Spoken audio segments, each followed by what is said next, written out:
Elon Musk have already been in the DRC. You've also got Bill Gates and Bezos facilitating deals with the Chinese. This oligarch game is going to essentially be a part of World War III. It's made a lot of countries rethink whether or not they could work with the American government. It's essentially exactly what happened with Russia and Ukraine in 2014. And that will end up superseding any form of democracy in the US. Look, I'm not a conspiracy guy or one of these sort of like, oh my gosh, the next step is this crazy World War III. But what's almost certainly going to happen is... So let's start from the top, because we haven't covered Congo at all on this show, or really Rwanda on this show. What is the latest with this? Because I know that those two countries, they sort of border each other. Rwanda's invaded Congo a couple of times. I don't actually know why. What's the overview of this? So we were there just over a year ago. And we were there. We actually went for two reasons. First of all, because we were quite curious to see whether or not there had been French-speaking scam centers in that region, which it turned out that we didn't really find much evidence of it at the time. Turns out they were all being sent over this way instead. But what the other thing we were looking at is, this is probably not as familiar to listeners from outside the UK, but the UK developed this incredibly controversial refugee resettlement plan called the Rwanda Refugee Plan. And the idea was that the UK was going to start sending all of its refugees to Rwanda for processing, which meant that it had to announce that Rwanda was a safe country, and basically change all of our government had to change like all of its own advice on Rwanda and its own policy on things like torture in prisons and media freedom and all this stuff. I had to like play it all down to say that Rwanda was a safe country. The whole thing was ridiculous. But wait, let me pause you for a second. So refugees that are going to the UK were going to be sent to Rwanda for processing? Yes, that was the plan. Wow. Okay. Yeah, so it was essentially modeled after the Australian idea of offshore refugee resettlement.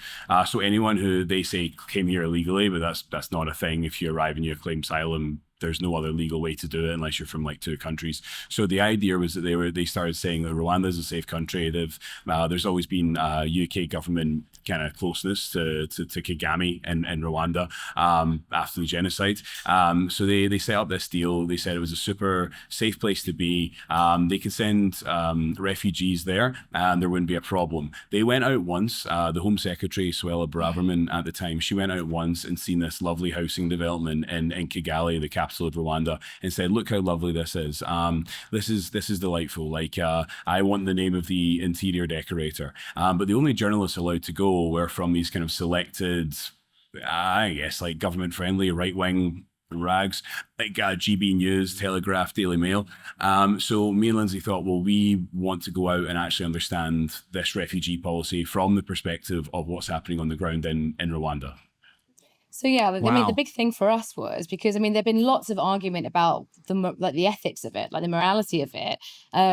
But we were like, well, wherever you land on that, on whether it's ethical, we were like, where has the money gone? Because by this point, the UK had sent about £250 million to Rwanda, and not a single person had been resettled, and there was no sign of where the money had gone, and the money just kept being sent and kept being sent, and they and everyone was incredibly cagey about where their actual money was going. So we were like, okay, well, we want to go there and we want to see where this money is being spent. And the only clue that anyone had were that these homes had been built, called WWIII, where the Home Secretary gave this speech. So we kind of started there. We went to WWIII. We arrived to go and ask around. We arrived at the same time as a couple of like very nice middle class Rwandan families who were looking for a starter home, and it became very apparent very quickly that this was a housing development for starter homes for middle class families. And we were so confused, and we said we was like, they were showing us around, and we just said, so I'm a little bit confused because we would we're from the UK, and we were told that part of this development was going to be, or all of this development was going to be resettled homes for resettled refugees. And the guy just went, oh my God, like that woman, she just turned up here. She said she was like, they were having like a kind of like passing out ceremony for people who'd finished this like construction like training thing. And she rocked up as if she was going to be there for that. And then just started giving a speech, apparently. This is what he told us about how this was part of the UK had funded this for refugees, and just completely made it up. And it was reported on by friendly press who'd gone with her as if it was true. And it was a complete farce. No money from the UK government had ever gone to this. And they eventually admitted that no money from the UK government had ever gone to this. So then we're like, okay, well, where did the money go? Where did the money go? And then because it doesn't cost, it doesn't cost that much money to wouldn't have cost anything like that kind of money to build some places for refugees to be held. It wouldn't have cost anything like that money to process people. The UK was already going to have to pay for all the flights for people. We were like, where is all this money gone? Then we were told that there was a special fund that would be administered by Rwanda for development. And that's where the money went. So we were like, can you give us one example? We asked so many people. Can you give us one example, one single example of one project that has been paid for out of this? And no one could give us a single example. Yeah. They all just panicked when we asked them. And then we said, then we basically looked at the timeline, and we realized that the M23s, which was an incredibly brutal militia, which has been Rwanda backed. It initially began years and years and years ago. And around 2013, it was sanctioned by most of the world. It was just conducting horrific massacres in the Congo. The origins of it are that following the genocide in Rwanda, some of the people who had orchestrated that genocide fled to the Congo. And this group initially said that its purpose was to hunt down people who had been responsible for murders in Rwanda of the Hutu majority who'd fled to Rwanda, and kill them. But it became very quickly about, most people left in refugee camps in the Congo now who are of Hutu origin are children. So they certainly weren't alive at the time of the Rwandan genocide. So it very quickly became that the M23 was like sweeping through mostly refugee camps and areas where there were very valuable mines, and clearing everybody out, committing mass rape as a weapon of war, just murdering indiscriminately, and then taking over mines, because Rwanda doesn't really have any of its own like coltan mines and stuff, right? Okay, so for people who are not as familiar with the Rwandan genocide, let's slow down a bit, because you guys, there's always the problem when people are super knowledgeable on something. They go right for the update, or here's this zoomed in thing, and we got to remember there are people who are listening who are like, I've heard of maybe the Rwandan genocide, but I'm 20 and I don't really know what that is. So tell us briefly what that is, and then M23, this militia, decides to pursue the perpetrators of this into the Congo, but that's not exactly what worked out. So very briefly, so Rwanda borders the DRC, right, the Congo. And in the mid-90s, there was a really horrific genocide where the majority ethnic group, the Hutus, massacred like the minority group, the Tutsis. It was really, really horrific. But quite a lot of the people who had some of the people who'd been involved in committing mass murders against the Tutsis fled across the border into the Congo, right? So at the time, some Rwandan soldiers followed across and tried to hunt these people down. And then this group called the M23 formed quite a few years later. And one of their purposes, they said, was to hunt down people who had never faced justice for what they did in Rwanda. The problem is that very quickly it became clear that this group was not pursuing any kind of moral objective. It was storming refugee camps of ethnic Hutu people who'd been displaced by war, most of whom were kids and had nothing to do with the genocide, and just massacring people and trying to clear them out of areas where they were very, very, very valuable mines, basically. So Rwanda is a very, very tiny country. It recently announced that it has all these mines full of very valuable things like coltan and cobalt, basically things that go in electric cars and batteries, things that the whole world is after right now. it doesn't have any of these. There's absolutely no indication that it genuinely has any of these things. But what it has been doing for about 20 years is stealing a lot of this stuff from mines on the other side of the border in the DRC in Congo, bringing them across the border, and then saying they come from Rwanda, and basically laundering them through Rwanda. Laundering them. Right. So the Apple and Tesla can buy, I mean, I'm not just throwing shade on them. Companies like Apple and Tesla can go and say, look, we got conflict-free minerals. They're from Rwanda. Exactly. But really, it's mined by slave kids in the DRC that are being forced by the M23 militia to deliver this stuff or whatever. And mine it. Or it's all been cleared off, the people who lived there have all been murdered so that the M23s can take over and steal it. Oh, my God. Yeah.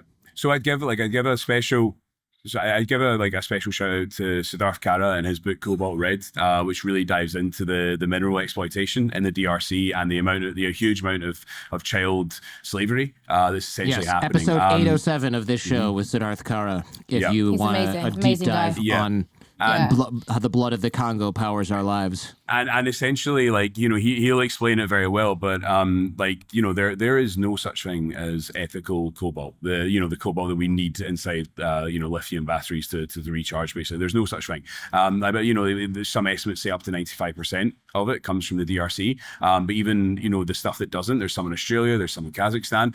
It's mostly all owned by Chinese companies that then refine it all together. So there's no possible way for companies like Tesla or Apple to claim. There's no such thing as ethical cobalt. But so what's been happening for the last 10 years, quite quietly, is that Rwanda has been smuggling this over the river in boats at dark, and then kind of claiming that a lot, they might have small amounts of mining of some materials, but cobalt, coltan, gold is coming over from the DRC, and then they're claiming it. So this happens at the same time that the UK really cleans up their image by saying that they're a safe country to do that, and at the same time that the European Union offers them 900 million euros to develop their own mining processes to extract these. So everyone gets to pretend that it's from a safe country that's not got child labor, that isn't war-torn, they're not war minerals. But in actual fact, it is. We're stealing it, and Apple knows that, Tesla knows that, everyone knows that.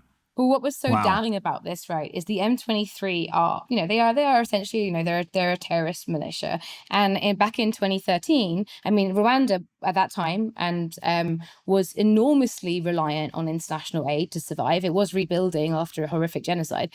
And in 2013, pretty much the whole world said, Rwanda's denied and still occasionally does, it flips back and forward, whether or not it is the M23 or backs the M23. It pretty obviously is.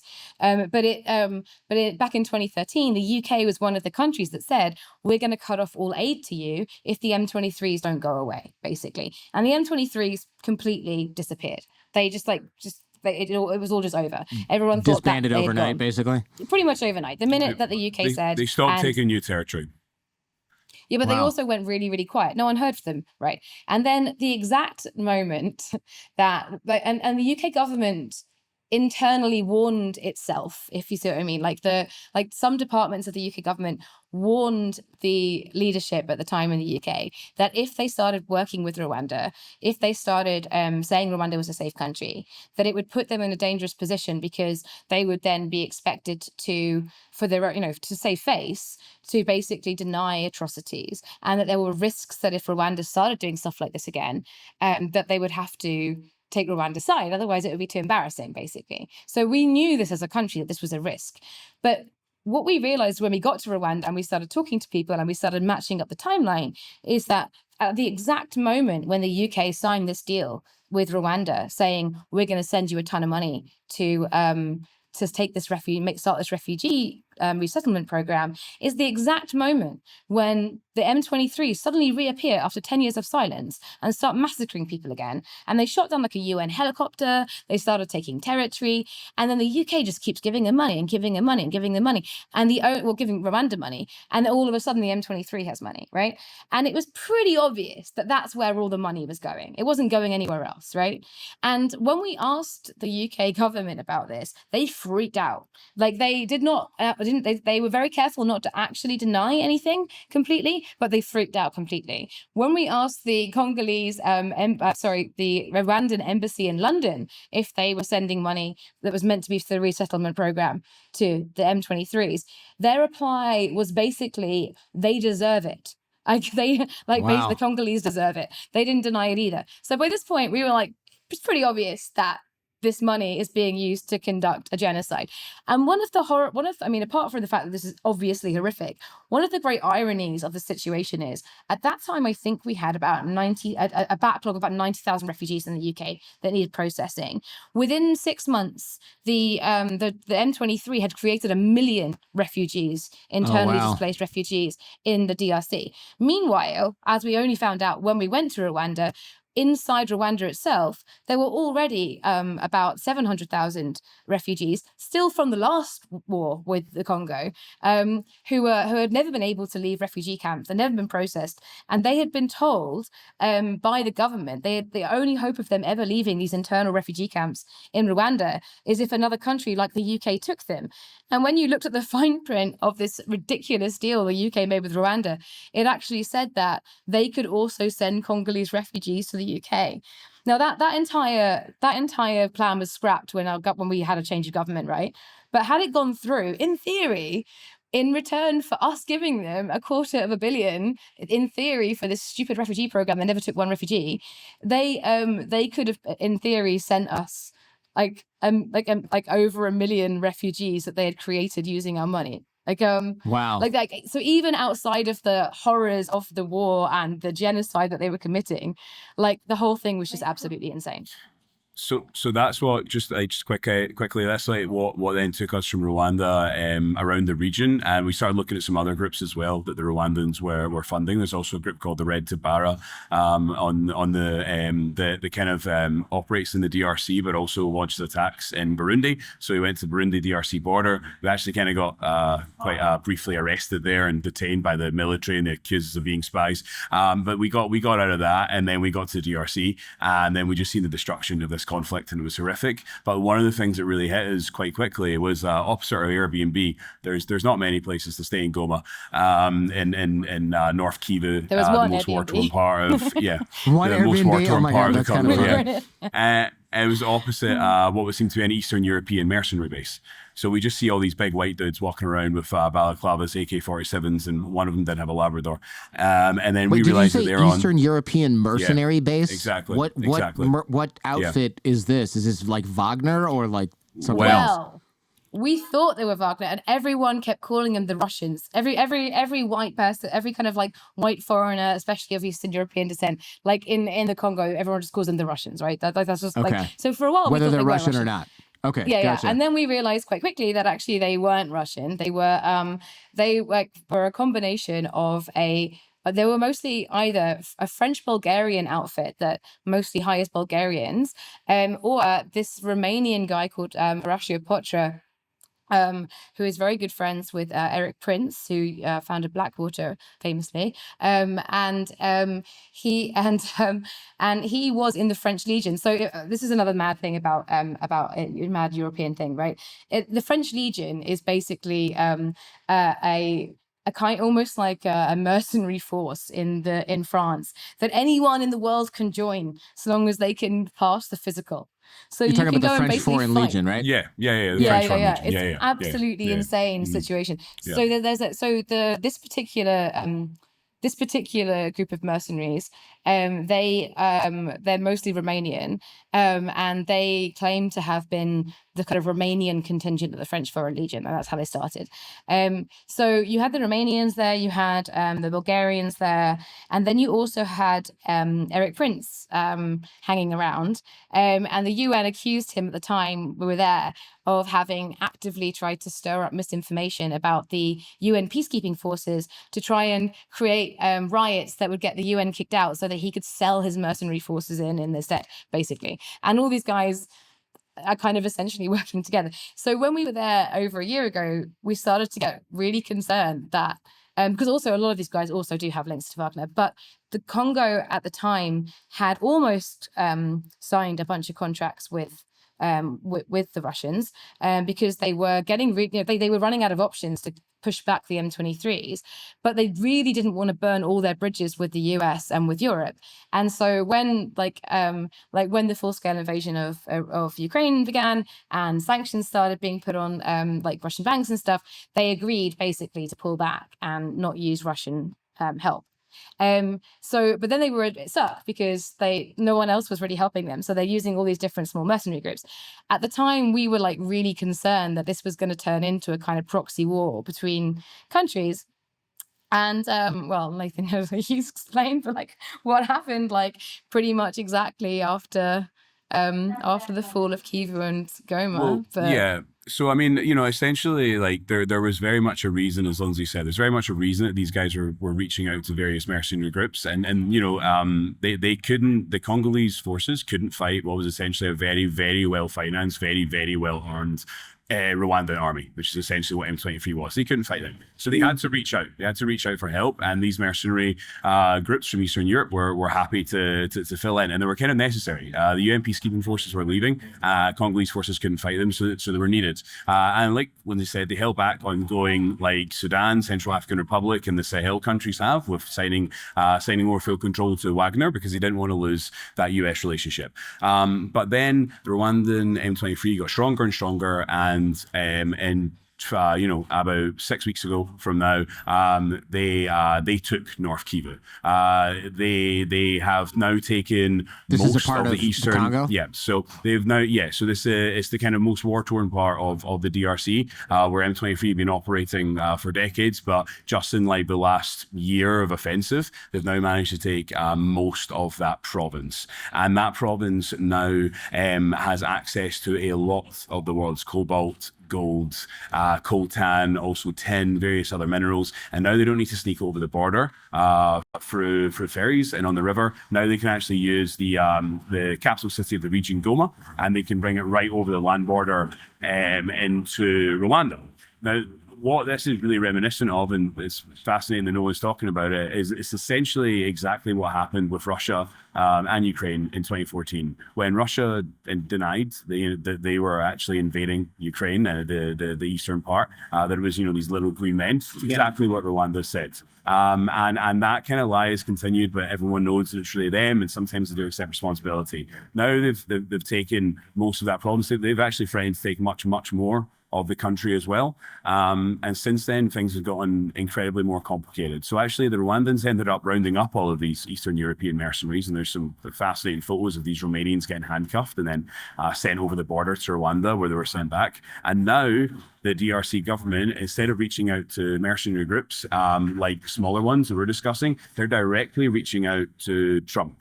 And they're directly saying to Trump, please come in. We will give you a deal like you want in Ukraine. We'll give you 50% of our minerals, which are worth about $27 trillion, if you can offer security guarantees for the Congo. And then since then, Donald Trump seems to be in consideration with it. Eric Prince has met with the president of the Congo, because it's likely that Trump will want to put his own troops on the ground, but could offer private military contractors. Sure. And Starlink, Elon Musk have already been in the DRC to discuss potential expansion there. And at the same time, Bill Gates and Jeff Bezos backed new AI company has already started to make arrangements in one part of the DRC to divvy up control of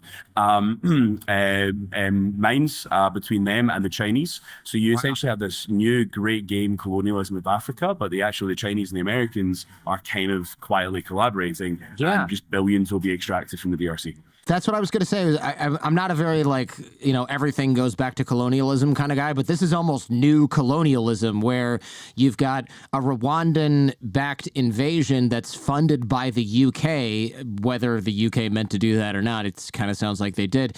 And then the US maybe hiring Blackwater, or whatever it's called, Academy, whatever I don't know what the name is this week. Eric Prince's private now. FSG, yeah. Private mercenary group, private military contractors, to go into the Congo to protect these mines alongside the Chinese, who are going to then exploit the crap out of these resources in exchange for maybe pushing back the the not Russians, or sometimes Russians, but sometimes French Foreign Legion, but sometimes whoever, I don't know, whatever Czech private military contractor is floating around in there. So it's almost like a proxy colonialist war in the making to get these elements so that we can make AI chips, basically, right? It really, really is. Yeah. And the scariest thing about it is it's not geopolitical. It's company driven. It's almost like we're talking about earlier with criminal groups dividing up countries and taking the resources. This is essentially that, but with billion-dollar companies. So like Eric Prince is like, actually, since he left Blackwater, has worked directly with the Chinese government and private military contracting groups, various ones. He's still a very, very close ally of Trump. And what he's done is he has facilitated the safe movement of Chinese mining companies throughout Africa. Now you have a situation where it might be Eric Prince that's organizing security for the Congo, so that, in partnership possibly with Chinese companies, where Elon Musk, who absolutely desperately needs the supplies.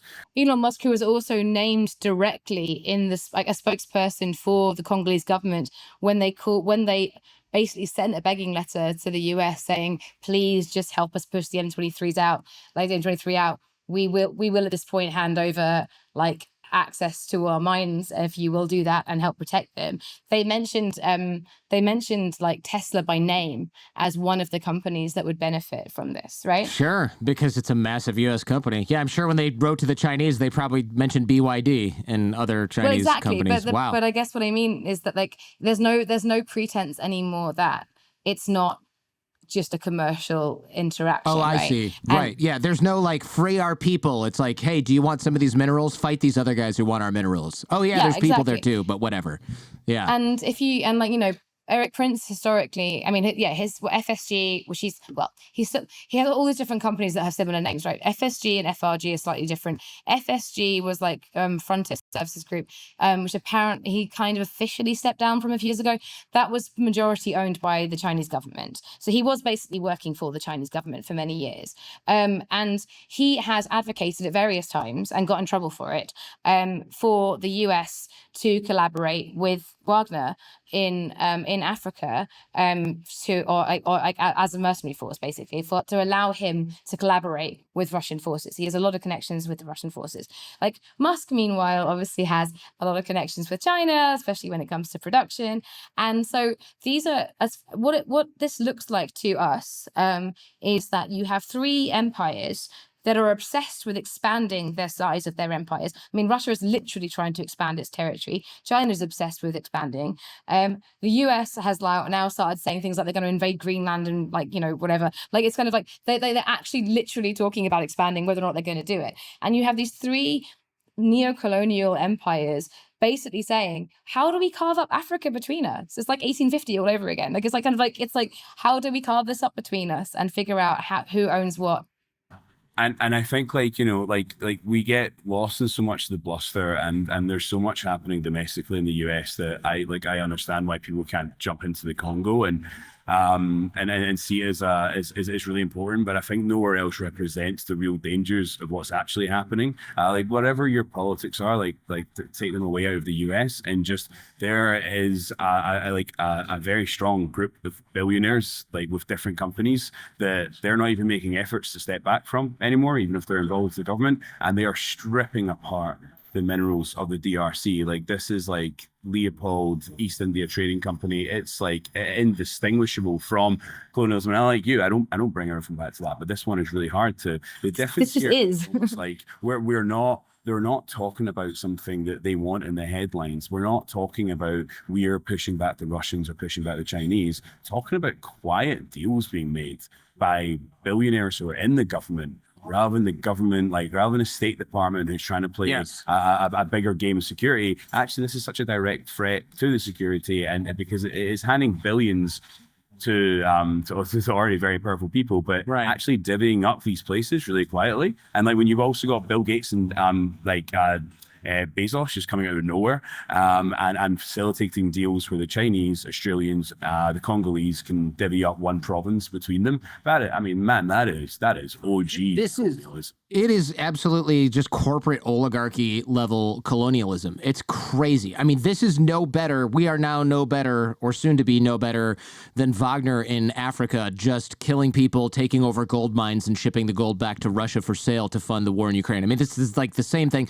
And look, I'm not a conspiracy guy or one of these sort of like, oh my gosh, the next step is this crazy World War III. But what's almost certainly going to happen is some sort of conflict with China, and that conflict is going to involve a lot of AI and drone warfare, and those types of things are going to require the resources in these areas. So we're going to have to then pay these same companies and people billions, trillions, whatever of dollars over a certain period of time to fight each other, not only for those resources, but so that the nation states themselves that these people are from can control more of them. So this is literally like a chess piece, or at least one of the boards of chess being played that will lead up to whatever conflict we have with China. We're going to have to, it's so wild to think about that this oligarch game is going to essentially be a part of World War III if it happens.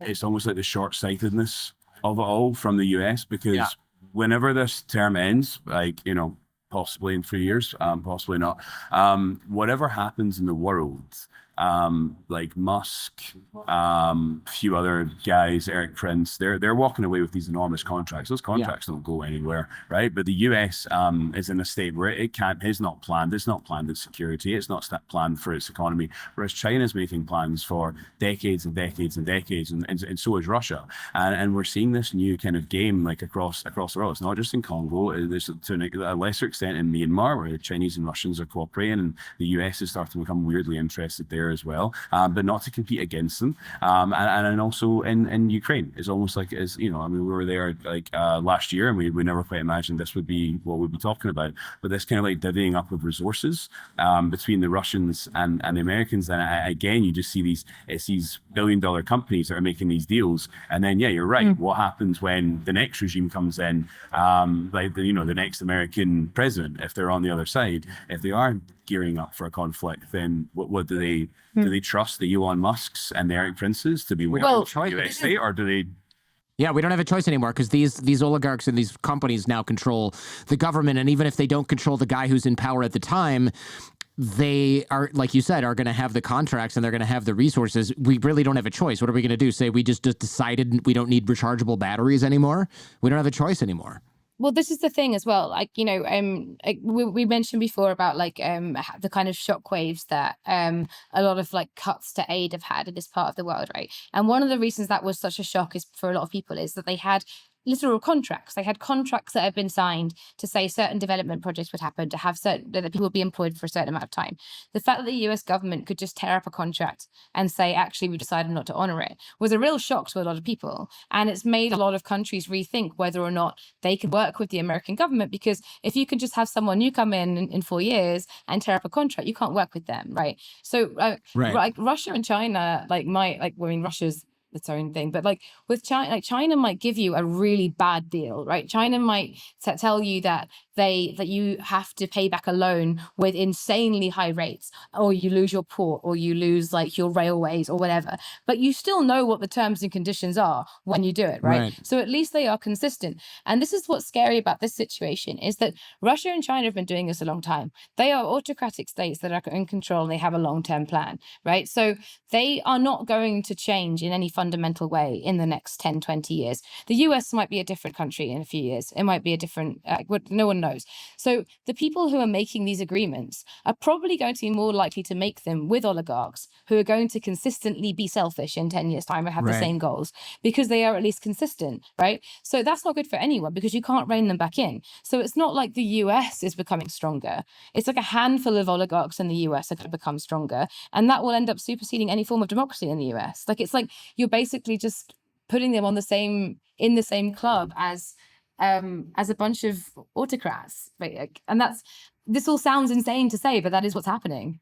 A little bit, but it's actually what's happening. Yeah, I was just going to say something like it does sound like we're nuts. And if you're new to the show, you're like, oh God, this Jordan guy, he's off the deep end, man. I thought this guy was reasonable. Look at all this crap that he's letting these people spout on the show. But you're right. It's like this is actually what is happening now. This is not sort of weird speculation. This is the current status.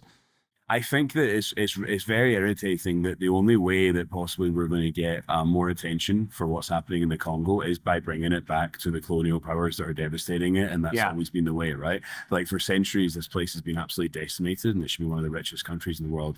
You know, like the amazing work against Starf has done on our phones and on our cars, it hasn't. Unfortunately, we've not made an impact. We've not made a change on what we do for the lives of Congolese children that are forced into the most horrific conditions.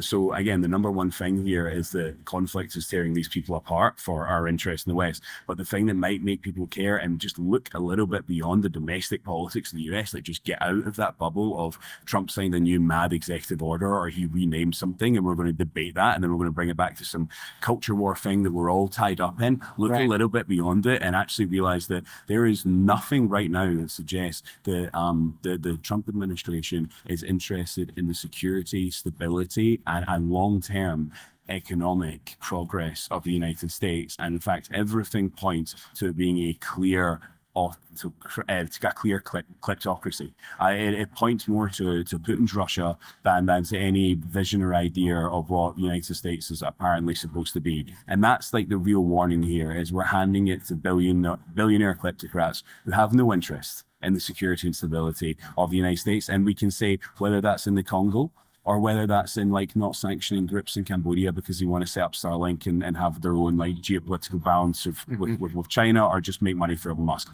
The issue is that oligarchs are running the most powerful country, the most powerful military in the world, and we're missing that. That is, a lot of people share that view, and I know you're doing this live. People are probably like, where the hell is this from? Lindsey's in a dark cage somewhere. And you're in a, I don't know, adjacent to a trafficking hub at a 24-hour bar that's open at whatever hour it is now, with seemingly a shitload of traffic and customers. So if you ever want to go to a place where your insomnia is not a problem, Phnom Penh seems like the place to go because you just walk outside at 3 a.m. and everything is open. Yeah, I mean, that is the one benefit. You can always get a fried rice any time of night or day. And jet lag doesn't matter. Just his main selling point. Just work from 11 p.m. or whatever until 5 o'clock in the morning, and it's no different. It's just a little bit darker outside. Your neighbors are literally the people that you cover, which is somewhat uncomfortable, I would imagine. Yeah, it's a bit nuts because so a lot of our work is on the scam industry, and you know we often write about like how whole kind of towns have been taken over and turned into kind of scam hubs. But in cities like Phnom Penh, you also have these kind of mini scam compounds that are set up that kind of go more under the radar. And on either side of the building we live in, there are new-ish sort of like Indian restaurants that are very much fronts for scam compounds upstairs. So they're like you just see loads and loads of young, mostly guys every day arriving from like India, Pakistan, like Nepal, like kind of like very much the Indian subcontinent, looking kind of frightened, and then sort of getting ushered upstairs to the dorm rooms to work for scams. I mean, it's horrible to see for a start because some of those guys are allowed out and seem to be sort of more middle management. Some of them we know aren't allowed out. But from a purely practical point of view, all night sometimes we can hear them building, like almost like over our building. They're like expanding and building like construction over the top of us. And it also just continually jams the internet and phone signal.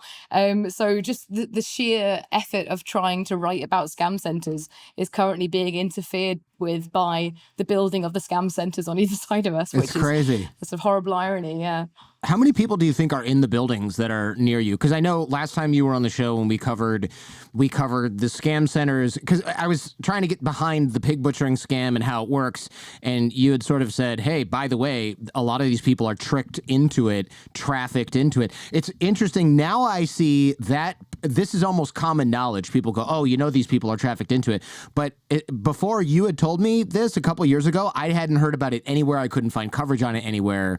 So it was almost like you guys sort of broke this, and now everybody's saying, hey, these people are trafficked, they're victims. You see some so-called crackdowns, but I'm curious how many people you think are working in a scam center adjacent to where you live, if you had to guess. Yeah, so I think there's this new wave of justification of what's happening where there was an acceptance, like you said. There was, okay, this is happening. There's huge amounts of forced labor happening around the world. And now it's become such a difficult issue to deal with that I think the new narrative, and it's often adopted by various embassies that are trying to smooth over relations with certain countries in the region, that actually most of these people come here willingly. And then that's just not true. There are people who come here willingly, and there's people who very much don't. The Indian, Sri Lankan, Pakistani contingent, they're still an area of the world that you can recruit people directly to Cambodia and they don't know the risks. So if you're recruiting someone from Vietnam, then they know not to go to Cambodia. They know that they'd only take a tech job in Thailand and then they would cross them over the border in a car. But with the with South Asian people, that's not been spread as well a message. So they're coming straight into the airport, and we see basically the Chinese gangsters behind border control, like where they should not be, taking their passports directly off them. They tell the cops, hey man, these guys are getting trafficked. I've been pushed back by the cops as they do it. So with these guys, I've spoken to them and they say, yeah, look, we're doing crypto. That turns into online gambling scams. They admit it, they say it all. And then I say, well, who can leave? And they're like, it's kind of, for us, it is 50-50. You know, the marketing guys, they're allowed to leave, but the workers or the operators, they have different little names for them. They can't leave until they kind of like earn enough points. And then, you know, we see it throughout the city. There's these different levels. There's thousands and thousands of people just in Phnom Penh who just fundamentally can't leave and are still tortured with tasers, and in the most horrific ways you can imagine. And then there's so many people though that then get rescued or leave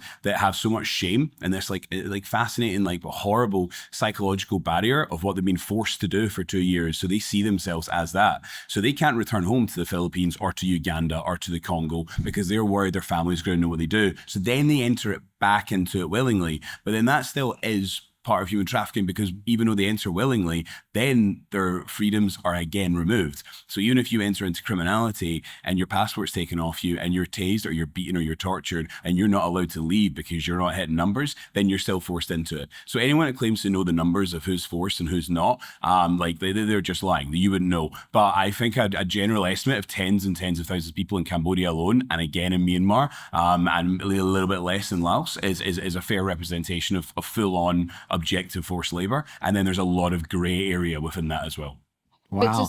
But on a very literal level. So on each side of our building, I think there's probably about maybe 6-7 floors, and I would say there's maybe a couple of hundred people in each one of those, right? And then you multiply that across the city and you think how many there are just in some small buildings. We're not quite entirely sure how many people are squeezed into each room, but there must be at least hundreds on either side of us, because we see so many people arrive every day and we never see anyone leave. And but if you go to the larger areas, so the last couple of weeks we've been doing a bit of a recce of some of the major scam hubs around the country that we've talked about before. At the weekend, we went back to Boca Mountain, which used to be a big tourist attraction in Cambodia. It's was quite almost like a religious place for a lot of Cambodian people. And they're building a new casino, which is just basically a massive scam compound, quite clearly.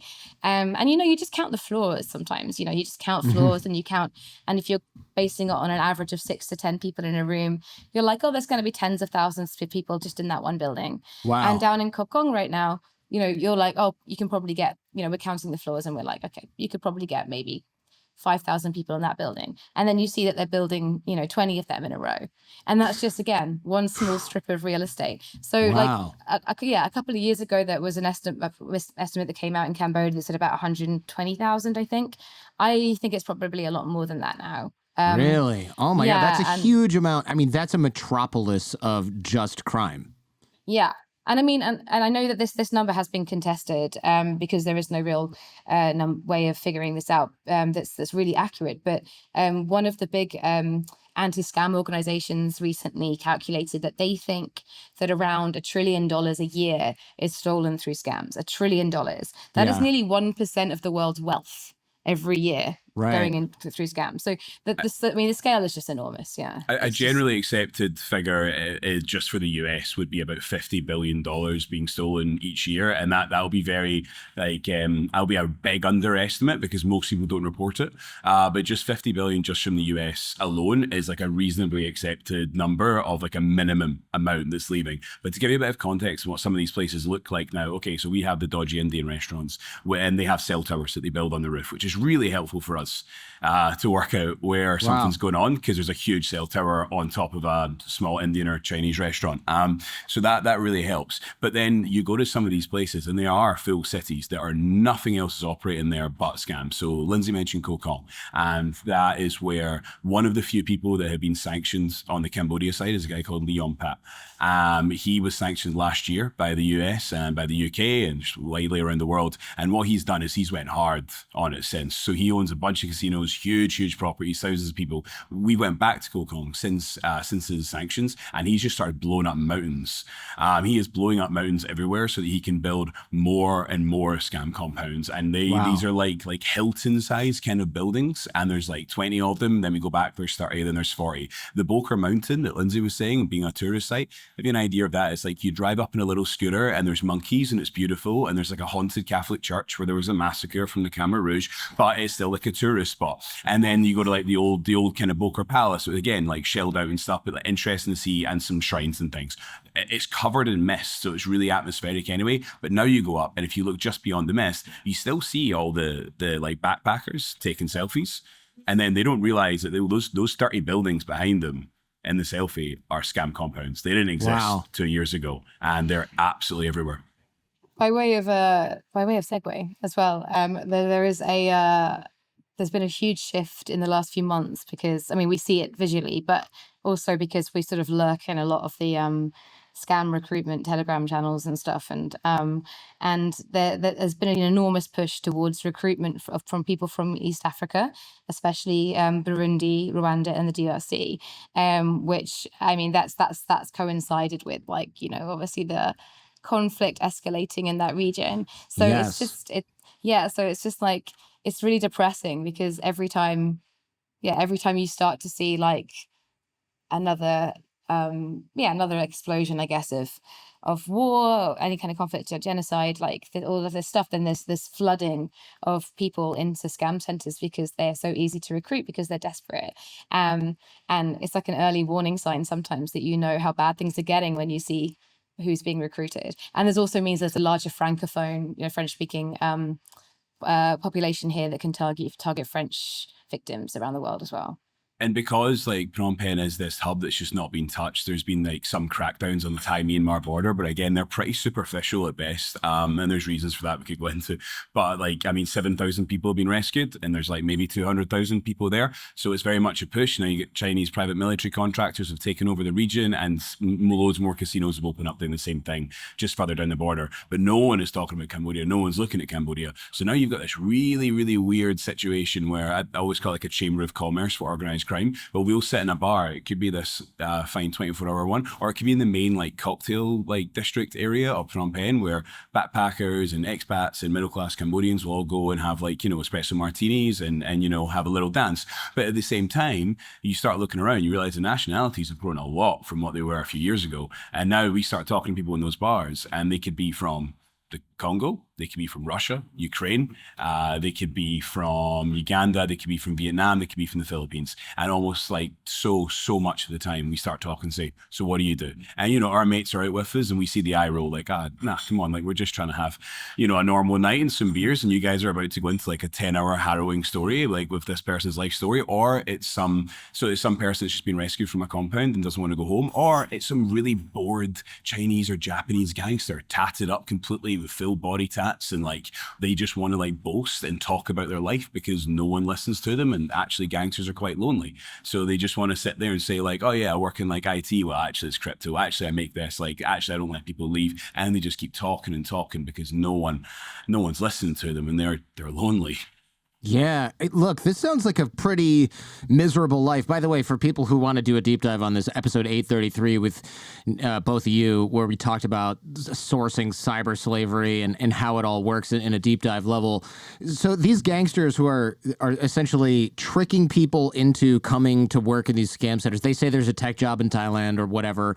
Then they trick them into coming across the border. They get trapped in these prison fake casino / call center things where they can't leave, and they have to text people and say, hi, this is Sherry. Is this Don? Great dinner party last week or whatever, ... crypto scam. These gangsters, they live there. It seems like a pretty miserable existence, right? Because yes, you're not a cyber slave, but you still work in this prison casino. And what you look forward to is going and getting drunk at night and then waking up and doing it all over again. I mean, those people are also not living a great life if their only outlet is talking to journalists about how they rob people. Yeah, and that's No that's the offense. luckiest ones. Yeah, no, and that's the luckiest ones. Like we, I got talking to someone a few weeks ago, Filipino guy, who had been told he had a job in a casino, and I don't think he really realized that online gambling is illegal in Cambodia now, because it was legal at the time in the Philippines. Only when he arrived, he kind of realized he's working for this very dodgy crypto platform, but didn't really sink in for a while that it was scam. And a lot of these places, like, they recruit people who you work in marketing, and they use marketing language, and they really like make it sound like it's very kind of Wolf of Wall Street. You know what I mean? It's like you use all this kind of like, you replicate a real business. You make people feel like they're working for a real business, so they can almost like have a double think until they can't. And so for this guy, it was only really when they did the first rug pull and said, oh, now we're shutting down the crypto platform, and then we start a new one and everyone loses their money, that he really clicked that, oh, this is just a scam. And then and then he hated himself, but he couldn't leave. He knew he couldn't leave. They'd made that very clear.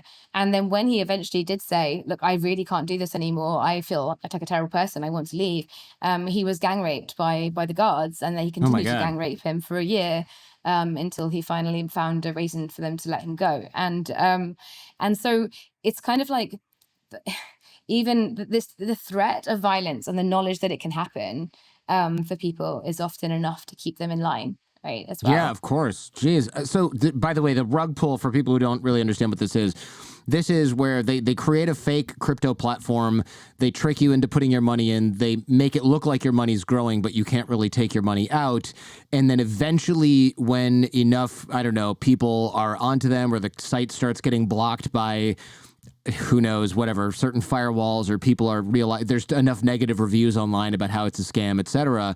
They just close it down and they make a new one with new branding, a new URL. And that's the rug pull, where even people who are in the middle of the scam who might think it's working, they just can't log in because it's gone. And that's the end of that. Yeah. And just to quickly jump back to what you were saying though, John, about Sure. It's a rough life for the poor wee gangsters, and like it depends where you are, right? Like you can be in one of the war-torn parts of Myanmar where your like movement's really, really restricted, or you can be like in Phnom Penh, it's okay. Like there's a lot of people who just live here because it's like a fun, nice place too. But we go into these places usually when they've been cleared out briefly and see what they're like, and you can see the massive efforts they go to like give the gangsters like a nice, happy time, and that usually means like the most depressing casino that you can imagine. It's like a bunch of very sad, heavily tattooed Chinese dudes just like smoking and just like gambling away everything that they've just earned upstairs in the same room.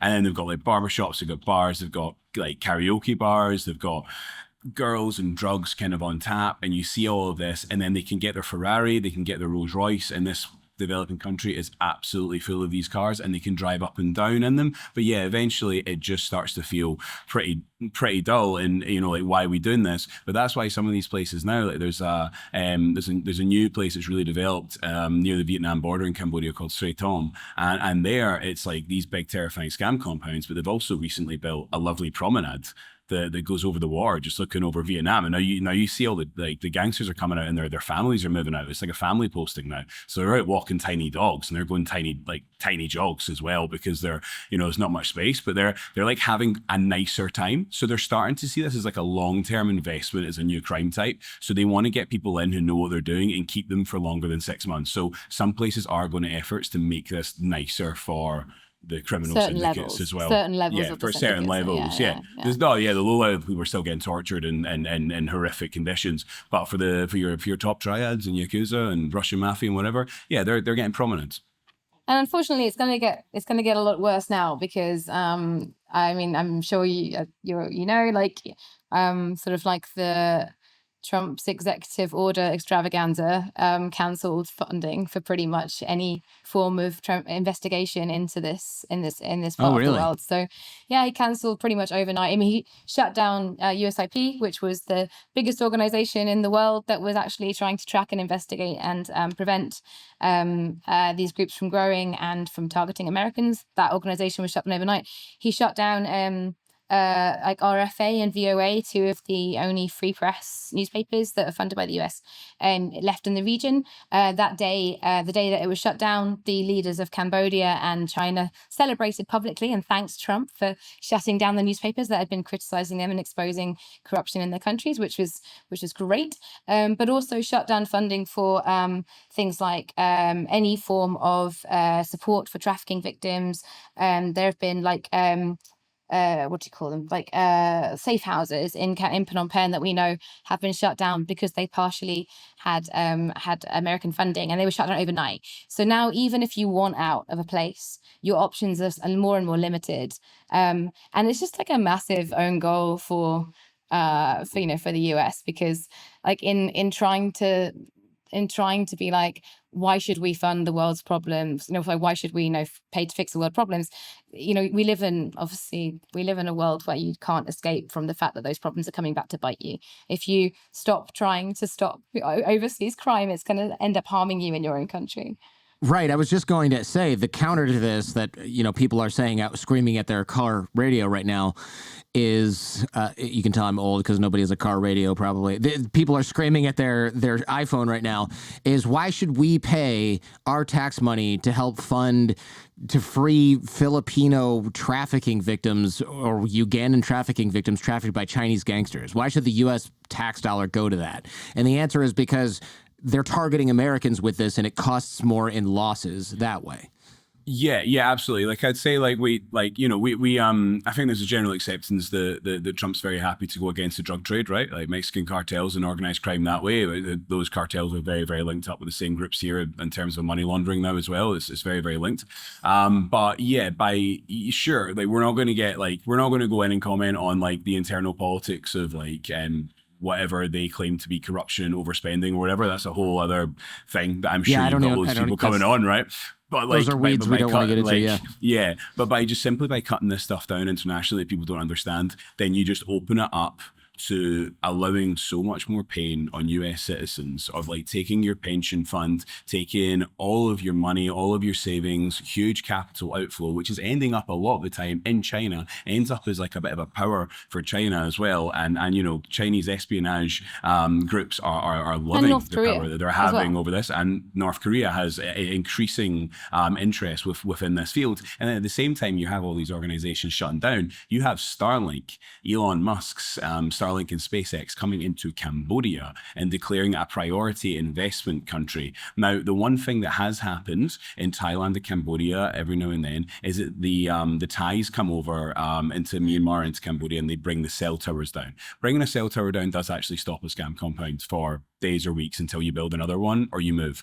But if you can have Starlink receivers doing your internet, then you don't need to worry about anyone bringing them down. So now we have destroyed the mediums that people are reporting on this. So Americans are going to know about it less. It's going to happen more. And then it's going to be like close to impossible to actually stop them if they do start using Musk's Starlink receivers. And when Musk says, the reason that they might be interested in Cambodia is the developing country to provide internet in Cambodia is fantastic. Most parts of the country, you're going to be better connection than you would get in a lot of Europe, definitely in the UK. They do not require it. But also in areas where you don't have the internet, where people are too poor to have in areas that are underserved by Wi-Fi, there is like really good phone coverage with really cheap data. And the people who would buy that, the people who pay for that, can't afford to pay for Starlink connections. They can't afford to pay $4,000 a year year when they earn 1 grand a year. You know, like Right. it's like that's not going to happen. The only people who are going to be buying Starlink are going to be scam centers. That's it. That's the only people here. That is really, really horrible. So it's interesting to mention North Korea, because I always thought, how come North Korea is not in on this? Because there's a lot of pressure being put on Cambodia. There's pressure being put on Myanmar. The Thais are going in and cutting down the cell towers.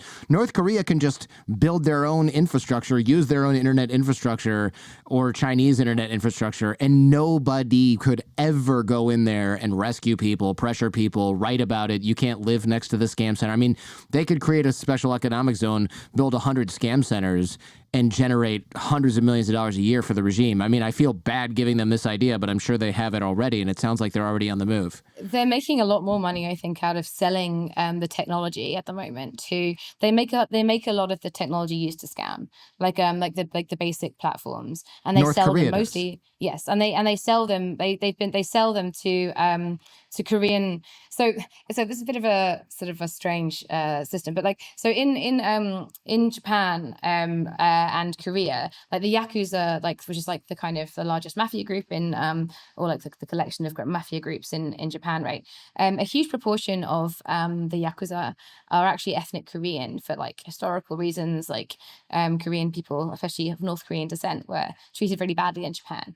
And one of the only sources of support and of Korean language education in Japan for a long time was provided by an organization called the Chongron, which is a North Korean organization, and they're still allowed to operate in Japan. And they provide very pro North Korean language, education programs and schooling to a huge number of people in Japan.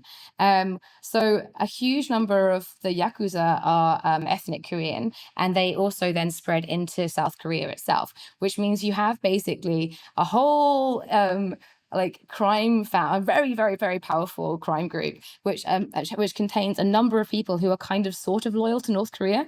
And they've been partnering more and more and more with like Chinese triads as well. We see it here all the time. There's more and more collaboration. So that was kind of like one link in.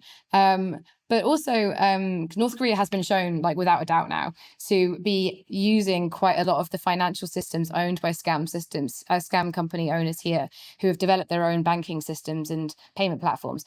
They're using those to move money from some of their massive heists. So a couple of weeks ago, there was the world's biggest heist when North Korea stole, was it $1.5 billion in one day or something? Like, from Ethereum, $1.5 billion. It was a Dubai-based crypto exchange, right? And they've been moving that money through partly through Cambodian scam center owners, like financial platforms. Like that's not in doubt. That's just the fact. Wow. Yeah. So like North Korea is very wired into this, and like it makes sense. It's very much in their wheelhouse. So this is something else that we've been trying to scream from the rooftops, is that this industry is indirectly helping to fund North Korea as well, or sometimes directly funding North Korea. Sure. And so we're funding organized crime, but also we're funding states that want to threaten with weapons and war other countries in the region or even the United States. That is wild. And yeah, that money, because North Korea is very, very good at cyber, cyber attacks, and like ransomware and theft, rather than so much the scams. Like we said, they sell the tech for that. So on that theft, like the group that they gave it to, we'll just call them out. They're called WWIII, and they're a Cambodian financial platform that's been called the biggest criminal platform in history. So about $60 to $70 billion went through it last year, and we are desperately trying to get it sanctioned by the US government, because that is facilitating not only North Korean movement of money, but also probably a predominant amount of US money coming from scams coming out here. I think the New York Times actually just recently covered WWIII. And interestingly, again, we're not sanctioning, and we kind of believe that there is maybe a link between people like Elon Musk having financial interests here that mean that we're not actually protecting, say, US citizens, if you just want to make it simple. And again, I think that kind of Elon Musk link and the billionaire link, like I think that is something what they're doing abroad is not being discussed on the same level what's happening internally. And that's probably what would bring us well into the Congo, is talking about those exact same billionaires and their interest there, and why there is an enormous conflict right now that nobody is talking about. But some of America's top billionaires are getting ready to make an enormous amount of cash, and also potentially collaborate with China quietly as well. Wow, this is quite wildly off what we had planned to talk about, but so interesting. Sorry. Everything goes back to scams. I'm sorry. It does. No, I love it. I'm here for it. That's why I love you guys. One reason why I love you guys on the show. You did try to segue before. I didn't bite on it, but I have one last question before we do transition to Congo and Rwanda, which is, if the Yakuza, the Russian mob, and the Chinese triads, probably among others, are all in the same industry, in the same area, do they have conflicts with one another? Because traditionally, it seems like those guys wouldn't all want to hang out and then do business in the same place. I have literally walked into a bar in Cambodia and seen a Russian guy, a Ukrainian guy, and a Polish guy who all work together to develop some of the tech platforms that they sell to Chinese triads to run these scams. And this is what's amazing, is that criminal groups don't care about diplomatic ties, and if you're making money, you're making money, right? Unless you're super nationalistic, you're just I don't know if I can't remember if we've talked about this before, but one of the really fascinating things about the scam industry is that the Taiwanese mafia is massive in this. Really? And one of the reasons they've managed to become so massive so quickly is because obviously China doesn't recognize Taiwan as a separate state, and they get very, very, very upset if other countries deal with the Taiwanese police. But the Taiwanese senior police, they don't want to go through China either, because because they see themselves as a separate state. So what it means is Taiwan gets left out of so many discussions and so much knowledge sharing. So they can't give intelligence to other governments about Taiwanese gangsters moving into their area and starting scam centers, because they're not allowed to talk to them directly without going through China. So for a long time, Taiwan just got bigger and bigger and bigger. And this is just, and these Taiwanese gangsters don't mind working with the gangsters from Fujian on the Chinese mainland. Sure. They're quite happy to do that, but it's just their governments that won't talk to each other. So often when there's problems between governments, it actually helps these different groups to forge connections. Just to clarify that, so the Taiwanese government is not recognized by China and the Chinese government. And of course, Taiwan, depending on their relations at the moment, usually not talking to Beijing either. So the Taiwanese mafia can grow and grow and grow. And if, let's say, Cambodia says, hey, we've got this problem with the Taiwanese government, they can tell or with the Taiwanese mafia, they can tell Taiwan, but Taiwan's not going to turn around and tell China. China's not going to turn around and share with Taiwan. So basically, these groups have this information black hole, or this giant firewall, and they can just take advantage of that by operating with impunity. Yeah. It's so mad. It's so mad that sometimes I've been told by people in the know of this, that sometimes when Taiwanese senior police actually want to go and talk to their colleagues in other countries and have proper sit down meetings to talk about the threat, they have to come in on tourist visas and meet secretly, and they can't just go and have a proper meeting, because that would piss off China so much that it would damage that country's diplomatic relations. So this is how stupid the situation is, that it's all just vanity. There's also a much bigger level. It is still usually the Chinese gangs that are the bosses of this. So if they collaborate with other groups, they are still usually the heads. Not always, but predominantly. And most of those Chinese criminal bosses have some kind of relationship going back to Beijing. And that may have been when Xi Jinping did his big crackdown on corruption. And a lot of it was a soft word to some of these big gangsters saying, listen, you can continue what you're doing and we're not going to throw you in jail, but stop bringing it through China. So that may be stop peddling meth or guns through China, or don't do scams or whatever illegal activity. So they went places that you would be accepted. So they go to Cambodia. But what they do is they can kind of become these nationalistic gangsters. So they peddle the views of the Chinese Communist Party abroad. They start business networks where they push the One China policy, where they promote Belt and Road Initiative ideas. And then a lot of these guys have such weird, convoluted relationships with the States. Sometimes they're wanted by them, sometimes they're not with China, that essentially they can act as almost as agents of the Chinese state by exerting influence when they need. So by Chinese organized crime groups being the top dogs in across Asia, and now increasingly getting involved in Latin America as well as the money laundering groups and also moving fentanyl, that creates an enormous amount of, is it soft or is it hard? It's some kind of power for China. And that's something that as well is like a direct threat to the United States national security interests. But it's a hard thing to explain. But these guys like Wei, who owns the King's Romans Golden Triangle Special Economic Zone, he's got these weird relationships with the Chinese government. Several people here, like Dong Licheng in Cambodia, the Prince Group organization here, they all have these back and forth weird relationships with China. And the worry is that actually they're semi-acting as agents of espionage to the Chinese state, which is allowing them to also do their, big mafia stuff. So they make a bunch of money and China reins them in when they want. And when they want to do a little bit of pushing influence on the government, China doesn't need to do that directly. They've got guys with tattoos and guns that they can do it in these countries instead. Wow. It's like a proxy organized crime group. That's really, really interesting. Man, we could talk about this for hours. I remember King's Romans Casino. We talked about this a long time ago, and I did an episode on wildlife trafficking where that casino made a cameo. Our guest on episode 545, Rachel Newer, she went undercover there and was seeing people ordering, I don't know, like bear paws and all kind of pangolins and stuff at King's Romans Casino. Yeah, it's just such a... I can't imagine being around all that.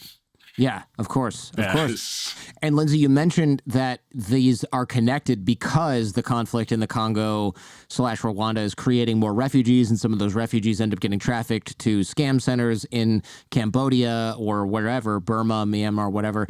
Thanks so much, guys, for doing this. I know it's a weird time. Cheers, Jordan. Thanks, man.